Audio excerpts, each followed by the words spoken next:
Right now, Joe Rogan. He's fantastic. A great American hero.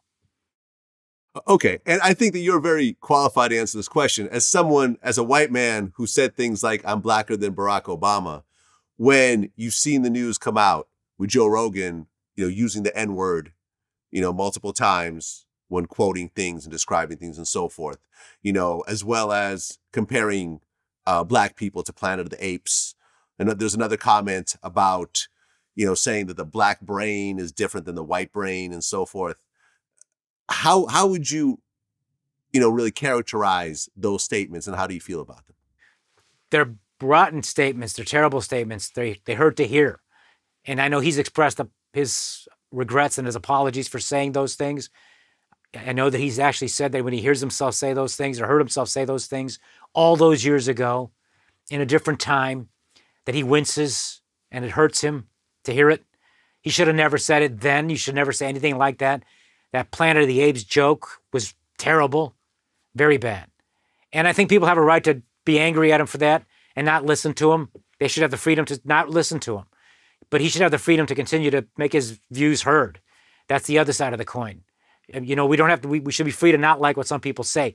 Let me say something about that issue, about that N-word, though. Because let me say this. On those FBI tapes, those hundreds of hours, notice how you never ever hear me say that N-word, because I never do. They got me saying fuck and motherfucker. I think they got me saying cocksucker. You hear me? Comes naturally. Yeah. You follow me? I'm on those tapes saying all that shit, and it's too bad I say it. No women were on those calls. Those were private conversations. If I ever said the N-word, those people would have played that over and over and over and over again. I never say it because I consider that the ugliest word in America. I even said the C word 6 times. I checked.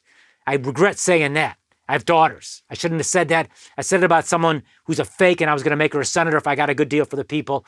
I said it. But I never said the N-word. I don't say those ethnic slurs either. Because my mother was very good about raising me that way, right? And I just think it's so ugly and wrong. But I say that I'm telling you this because what Joe Rogan, he uses those words. He did back then. I'm sure he doesn't now. He used them back then, and he was very wrong in using them. Very wrong. But I think he did a good job explaining it. I think he expressed sincerely his apologies for saying it. And I just think it's wrong to cancel people. It's just wrong. And when I say cancel, I don't mean you got to be forced to listen to them. It's like my Christian faith requires I forgive people who fuck me. And I try very hard to do this, okay? Because that's what my faith teaches me I must do. And I'm not here to proselytize any particular faith on anybody. I'm just telling you what I have to try to do. And those prosecutors I have yet to forgive. I don't hate them, but I don't want to lie to God. I haven't forgiven them yet. But a lot of other people who've screwed me, I've forgiven. But I think part of forgiveness is also, doesn't require you to have relationships with people who've hurt you or have screwed you. You see what I'm saying? You shouldn't hate them. You shouldn't go out to seek vengeance. You shouldn't be for payback. That's how I interpret Christian forgiveness.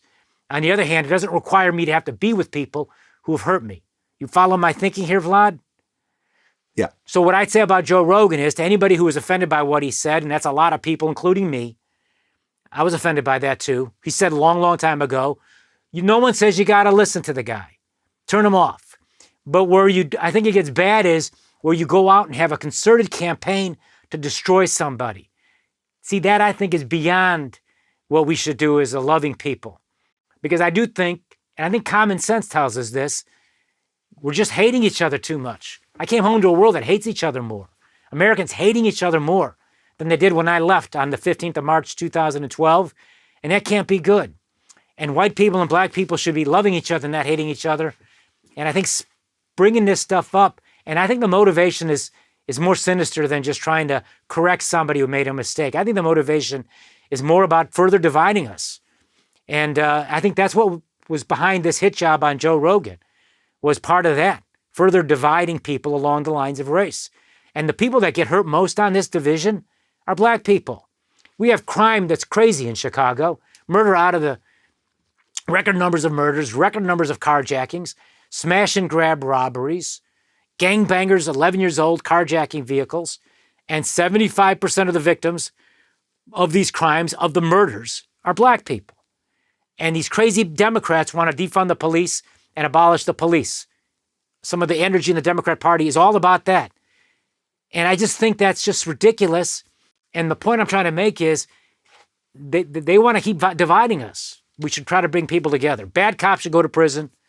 And I know about bad cops, but good cops should be protected and supported. And more cops are good cops than bad cops by far. And it's just stupid to not back the police to try to fight criminals who are criminals because that's what they do for a living. They are criminals. I know criminals. I lived with them for 2,896 days.